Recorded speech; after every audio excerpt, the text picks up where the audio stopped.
And talking about freedom, you are saying that from my perspective, when I look at you, I see that you still do a lot of work.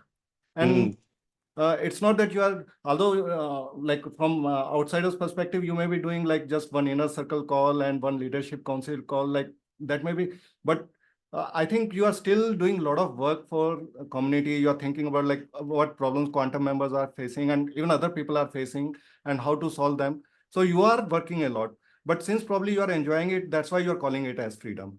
For someone who may not be Yes, enjoying yeah. it, he will not call it as freedom. See, freedom is not like sitting on the beaches and sipping on orange juice. Like that is the myth of freedom.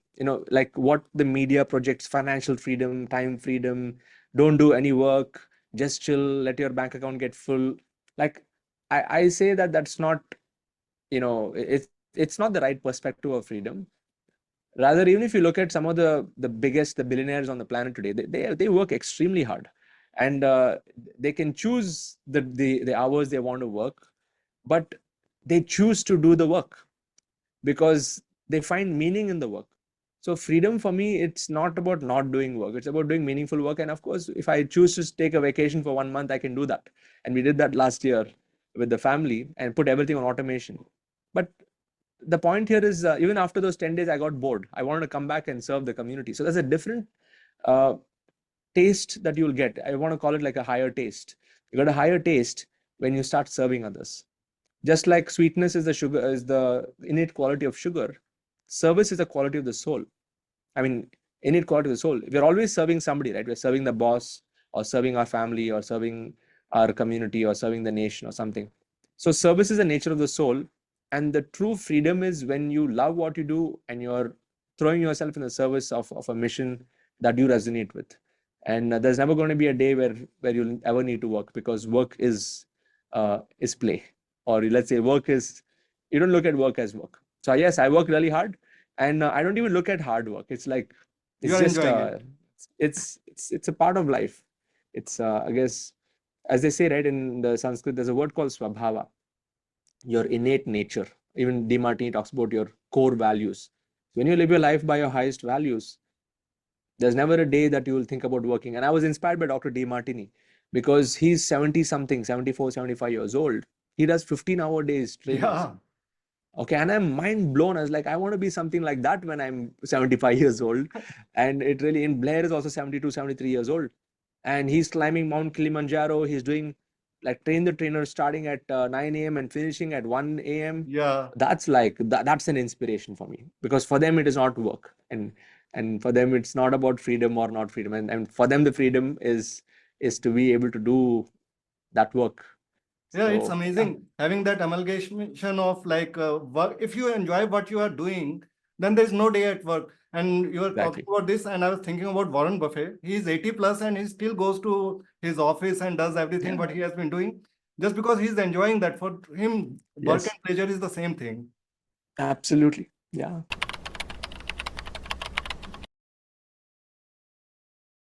What has been the most challenging aspect of your career so far?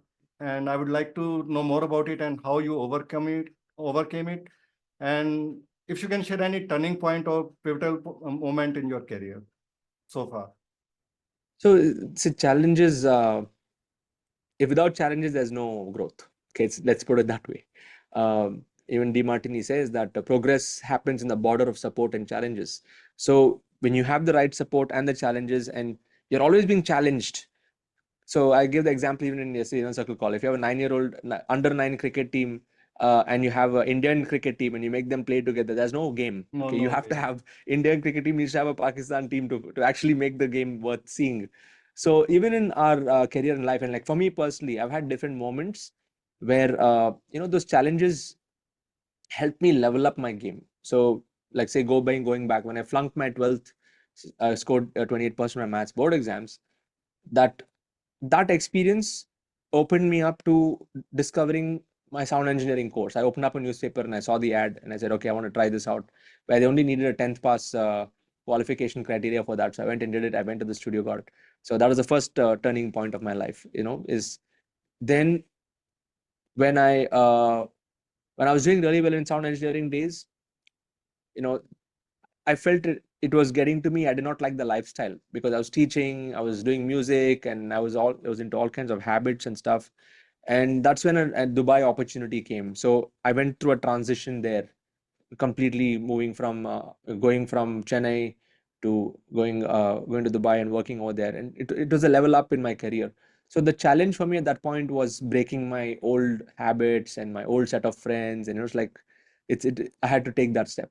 Then when I came back after getting married, the other turning point was when I lost my job. So I did good 8 year. I did good corporate work, That's very worked out. painful. That's very Yeah, yeah. painful to go through. Yes, and the corporate job, I'm glad I had that experience at a quite a young age at that point. I think 2011, I think 28 or something. I was 28.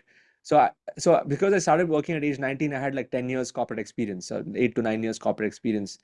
So that experience of losing my job while my wife was, carrying, and I had to figure out a new thing. So all the family members they came to me and said, okay, don't worry, you'll find another one. But then in my mind, I already knew that I'm not going to go back to a job. And we started a business and we grew. So if that had not happened, then I would not have started a business. And then the other turning point was after running agency for 6 7 years, like 2011 I started, 12 13 14 15 16 17 7 all those years, 5 plus years. I loved what I was doing, there was no doubts about it. But financially it was not rewarding at all. Like I was putting too much of effort and time for just taking a little bit back home and not being able to fulfill the needs of my family. And then when I started the Internet Lifestyle Lab in 2018, that was the turning point. So if that experience was not there for 5 years, I would not have built what I've built today.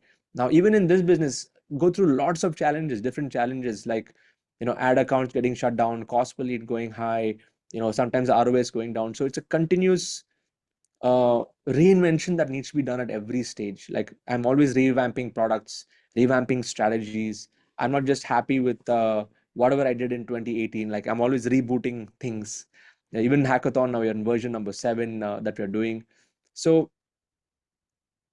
the mindset now is to look at challenges as a part of life. Like for me, this is my mindset. And the more challenges that I can see, the more solutions I can find. So I look at it that way. And yeah, that could be life situations, health situations, relationship situations. But I've been blessed to have the right mentors like Blair and others, and even spiritual background, where I don't take life too seriously. We are here on this planet for a little bit while of maybe 50, 60, 100 years, and let's make the best use of the time that we have without getting caught up in too many emotional loops. So that's one of the things that I like to do, is just to keep closing the loops. Something is not working, I like to just close the loop really fast, not keep anything hanging in the air or letting that emotional burden come into me, whether it's a relationship or if it's anything to do with business. So I think the word I want to share is flow. I think when you're in that state of flow, you won't look at challenges as challenges, you look at challenges as opportunities to grow. Yeah.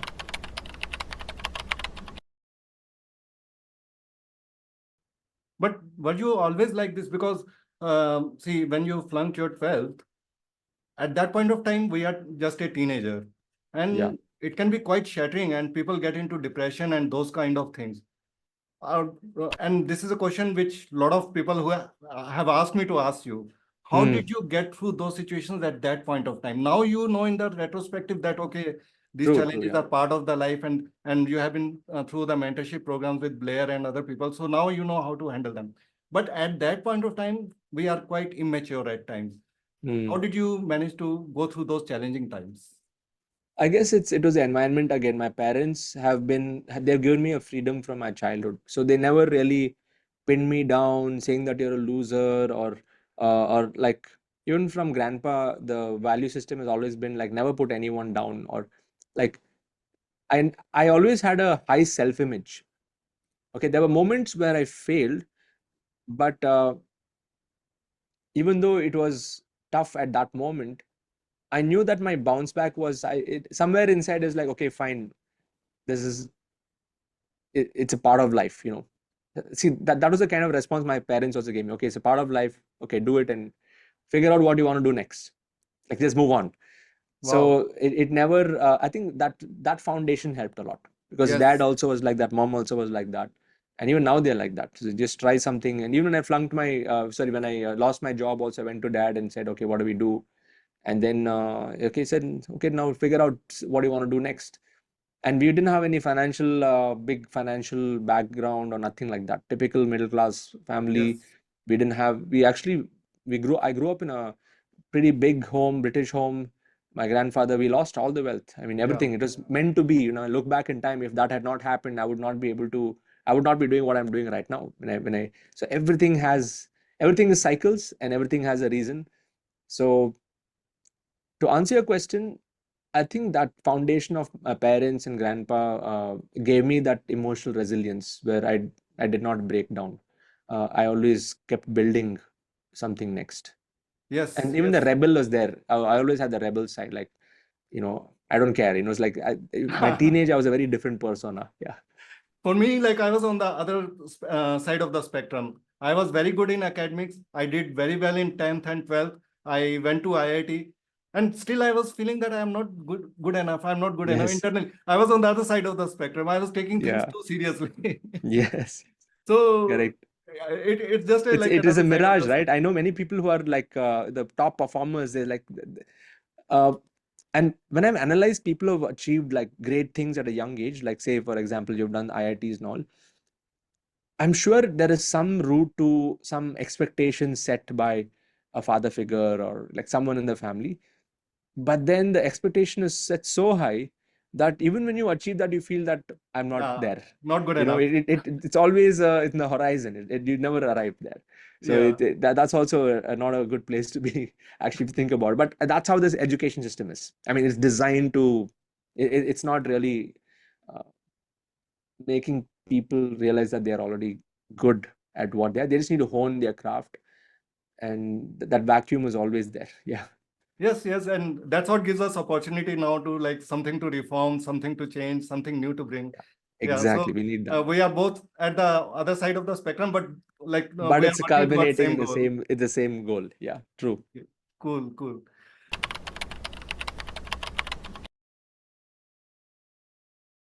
So since I am a money management coach, and you are doing like well financially, like everything. I want from your side the best money management practices which you can give for my audience. Uh, Yeah. Please share. So for me, MMI is the first money management lesson. I did not learn it in Mindset. school, college, mindset around money. So the first thing I would like to share is all of us have a money thermostat. Okay, we'll start from there. Like even for me, I had a thermostat. Okay, this is how much I wanted to make by looking at my peers in college, and I had a thermostat set. Then I went through this journey of self-education and looking at entrepreneurs after attending Millennium Mind Intensive. That thermostat, it got raised to a different level. Even though I was not making money, but I knew that the potential was much more. Even my wife, I remember my wife, she comes from a background of chartered accountants. Her father, her father's father, like all the brothers. So, chartered accountants are like, if there's one chartered accountant in the family, there should be one full army of chartered accountants. So the expectation was very high. And after we both attended MMI in 2014, was when even for her, it was like, oh, there is a way we can live an affluent life, even if we are not educated. Okay, it is possible. Until that, even her thermostat was very low when it comes to like, even she's just at BCom and I'm not even a graduate. We got married and all that stuff. And in her mind, it was more like, can we ever live an affluent life? Can we ever live a lifestyle like how we see other people live with a nice house and car and all that, the typical material stuff? But that's the first thing I want to share is all of us have a thermostat, and the thermostat can be changed. So that was the first thing when it comes to money. Next, coming to the practical side of things. After MMI, the JAR principle was taught, and I got to understand that okay, you have these different buckets. We have the FFA account, LTSS account, necessities account, play account, and we have the give account. And then after I completed that, we started to follow that, but not properly. After I met Vic, my other mentor, he has a rehashed version of it called TWCGO, so Tax, Wealth, Charity, General, and Yeah, Operations. yeah. So I've been following that from day one, ever since I met him. Uh, so we have multiple bank accounts. We have a common receivable account for our business side of things, and then whatever income comes, we just move it into a tax account. We have a separate account for charity. So we are doing pretty much the jar principle, but we're doing it not on in jars. We're doing it in bank accounts, and Yes. we have a system that we follow. And between my wife and I, we have a system. So I told Vani that I'll focus on making the money, you focus on managing the money. Managing. So we have an understanding there. So I don't put my head into it. I said, as long as you give me my food on the table and I have my white Nike shirts washed and come every day, I'm very happy. Okay. What you do with the money, GST, this, that, she completely handles that, the financial portfolio things. And she has interactions with our wealth advisors. We have other experts that we work with. So the fundamental principle is, one is thermostat, other is system. You need to create a system that works for you. And a system like TWCGO, like this much percent, 20 to 30% should go towards a tax account. Then 10%, like from the beginning when you started the business, 10% on the top line of revenue, that will go to a different some investment, either as a liquid fund, or we move it into for cash flow, or to buy something in the LTSS category, or we've been doing consistent SIPs, like large chunks, we started small chunks and doing SIPs. Like, again, I'm very inspired by Warren Buffett and value investing principles. Like,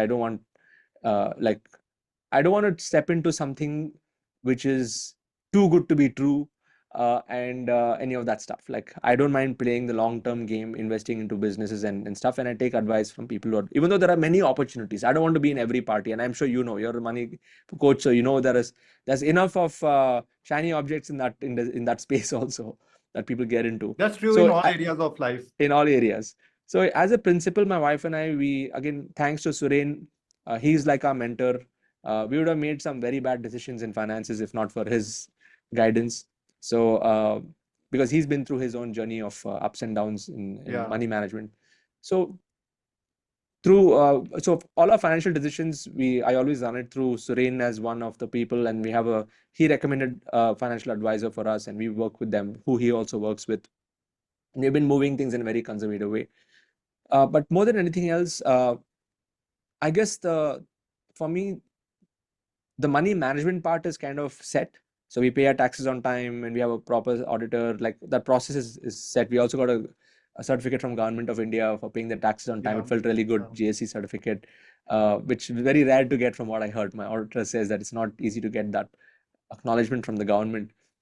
So when I look at making money, that's my forte. Like, offers, product So you and creation, Vani are community working building. like team. I make money, you Yeah, we are manage we are money. we are a team. Yeah, and then we have managing money. She handles it, and multiplying money. She only handles it. And we're very, very conservative. And our personal lifestyle needs are less, even though we live in a nice place and everything else. But no habits. We don't drink. We don't go to parties. We don't splurge. We don't do. Only recently we did an expensive vacation, and we got a taste of that. But otherwise, there's no uh, drain somewhere to drain out the money. The only thing I'm doing is I'm putting it back into the business. Like a Freedom is a Retreat. To produce an event like that takes me at least 1 crore of investment. Okay, so all the profits I'm making, I'm putting it back into community experiences. Personal needs, not so much, because I know this is something very hard to duplicate. Like, you need to be really profitable to put in a 1 crore experience for an event for 2 days. Yes. And we don't even break even on those events. We actually end up losing a lot. But for me, that is an investment. It is not a expense. So there are many things like this that I do in business, which for a typical uh, shrewd business owner, they may think, okay, why are you doing this? You can cut corners, but I don't cut corners in some of those areas. And money management is a system right now, and we're continuously looking at ways to increase profitability with the rising and falling of the Facebook ads. And so I'm more focused on the making part, optimizing part, and making my knowledge business profitable, and money looks at the multiplication part. So actually it's very simple. We are doing simple SIPs, which we have set a target. We have put a number for ourselves. Okay, in next 20 years we should be having that much, through Hmm. this, and we're just working, just keeping that going. And she has given me the target. and I just focus on my targets, just like that. Yeah. Cool. And what about your sons? Are you teaching them some money management practices? Yeah, Rishabh has accrued in MMI 6 times. Wow. Okay, so he started as a 6-year-old as a little warrior, and he went and he did. So started with him, and my second one also, we are yet to get him to crew, but then that's the conversations we have. I'm always expanding their vision. They're not going to a typical school. We made it very clear that we're going to alternate educate them, and so Rishabh goes to a school where they can choose what they want. And we have opted out of any checkpoints, no 10th, no 12th. We've decided between my wife and I. And I'm giving them a range of skills. So let them and I want them to come to all our ecosystems. So if they have to learn about money management, maybe I'll send them to you. Why should he go to some program, get some degree somewhere, and it does not matter anyway? So the whole thing is, the next generation is what, the way that we are bringing them up, which my wife and I, we are in sync, is to give them a range of experiences and skills, helping them live by their highest values at a young age, have that social element that is there. So they also have friends and they play and they do a lot of other stuff. And ultimately, by the time they are 13, 14, 15, they should be ready to start their own business. They should be ready to start their own enterprise, whether they want to get into coaching, that's secondary, but some skill that they can build and start to take it forward. So Yeah, that's how we they'll are find approaching their own way. parenting. They'll Yeah, find they their will own find way. it. I mean, I'm a product of a broken education system, and I'm sure they'll figure it out. Yeah. We just Cool, need to cool. give them the space. That's it, the environment.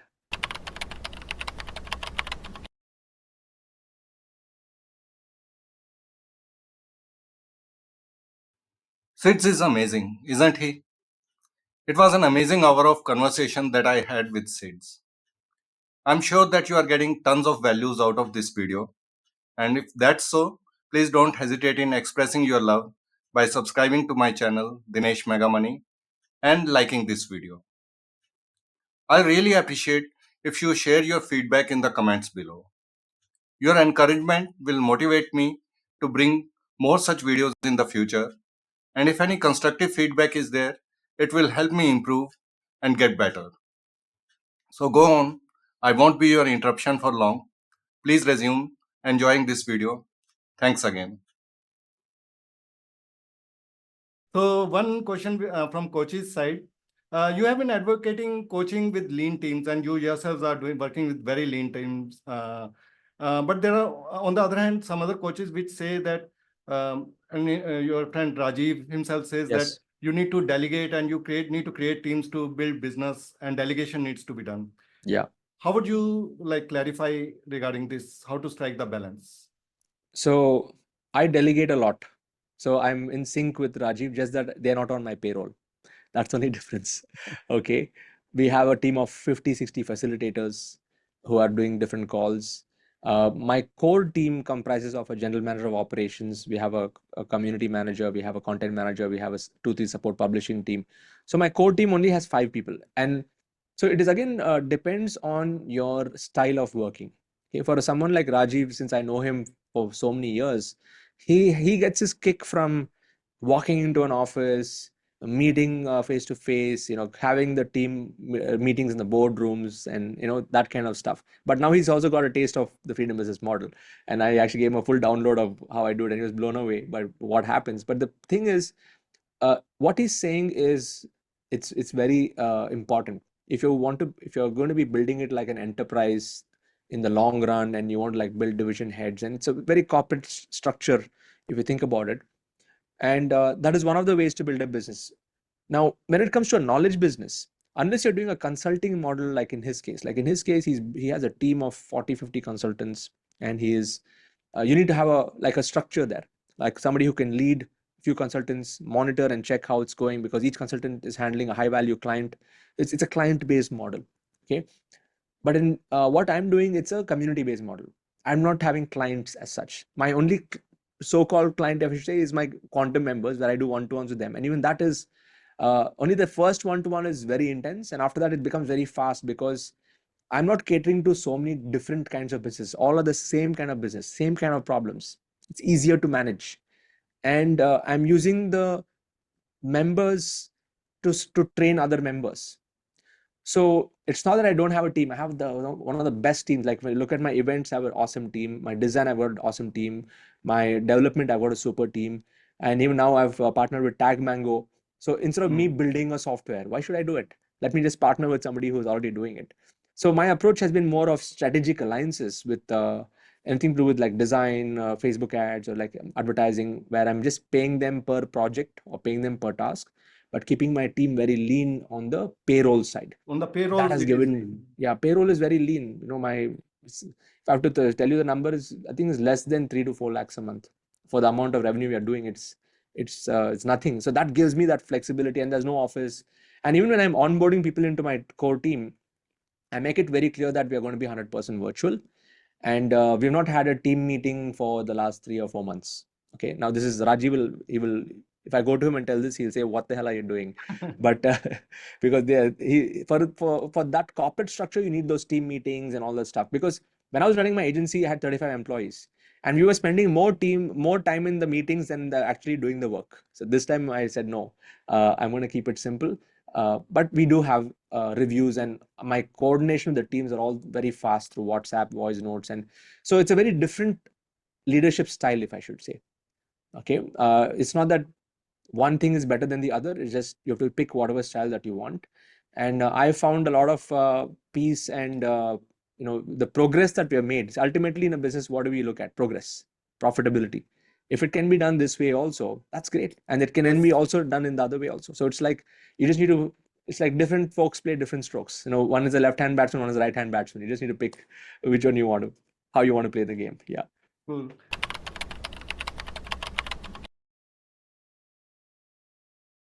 And one last big question, not big in the sense like after that we will move to rapid fire.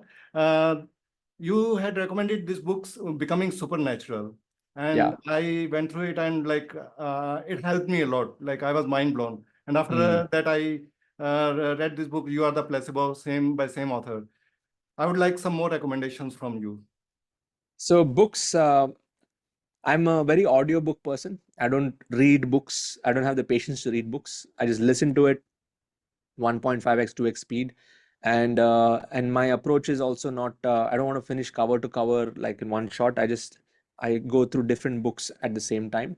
So a few books that have impacted me recently are, there's a book called Think Simple. Okay. So this is a book by this guy called I'll just pull it up, by Ken Siegel.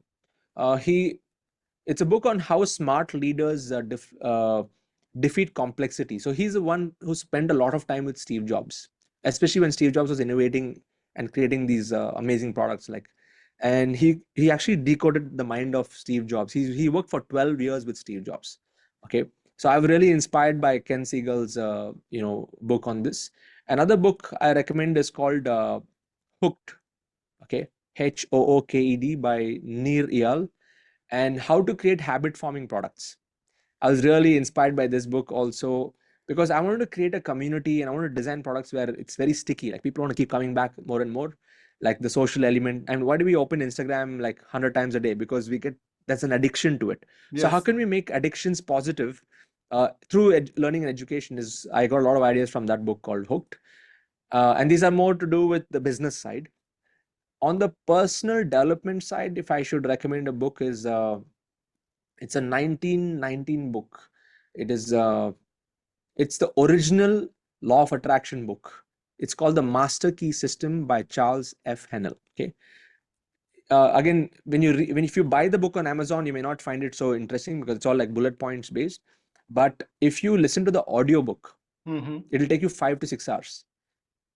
It is like an extended version of Stranger Secret in the World, but it's true magic. Like the Charles F. Hannell. And if you liked Becoming Supernatural, when you go to this particular script, you'll realize that it's so simple, universal principles for success. This is even before Napoleon Hill's Think and Grow Rich, by the way. So Yes. it's an older text, but it's so beautifully crafted. And when you listen to it as audio, it's very impactful. So these are my book recommendation. There are many more, but these are the ones that I think will be very useful for your audience. Yeah. Yes, yes. For myself, I am asking for this because becoming supernatural is something which has changed my perspective. It has opened a lot of new vistas because otherwise, changing oneself, we get stuck in the problem state itself. And Yes, from yes. how to move from that problem state, like it has given a lot of solutions for that. So Correct, correct. cool. So let's get ready for rapid fire in 2 minutes. Like I know you have to Let's go. do it.